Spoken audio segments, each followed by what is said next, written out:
आज का सवाल, क्या हमें उद्धार पाने के लिए 10 आज्ञाओं को मानने की आवश्यकता है? परमेश्वर के लोगों को केवल विश्वास के माध्यम से अनुग्रह द्वारा बचाया जाता है। सिर्फ और सिर्फ यीशु के अनुग्रह से ही मसीहों का उद्धार होता है, क्योंकि विश्वास के द्वारा अनुग्रह ही से तुम्हारा उद्धार हुआ है, और यह तुम्हारी ओर से नहीं वरन परमेश्वर का दान है। इसका अर्थ यह नहीं है कि अनुग्रह हमें पाप करने के लिए लाइसेंस देता है। उद्धार प्राप्त करने के लिए हम कुछ नहीं कर सकते हैं। उद्धार एक मुफ्त उपहार है, लेकिन 10 आज्ञाओं का पालन इसमें विशेष भूमिका निभाता है। मसीह 10 आज्ञाओं को बचाए जाने के लिए नहीं मानते हैं, लेकिन क्योंकि वे बचाए जाते हैं इसीलिए 10 आज्ञाओं का पालन करते हैं। इस प्रकार आज्ञाकारिता में ही उद्धार का फल है। बिना प्रेम के आज्ञाकारिता वैधता है।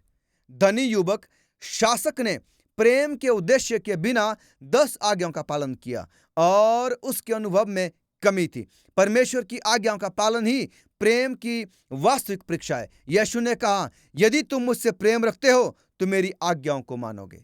यीशु मत्ती उसका 22 की 37 से 40 में हमें परमेश्वर से प्रेम करने और अपने पड़ोसी से प्रेम करने की आज्ञा देते हैं।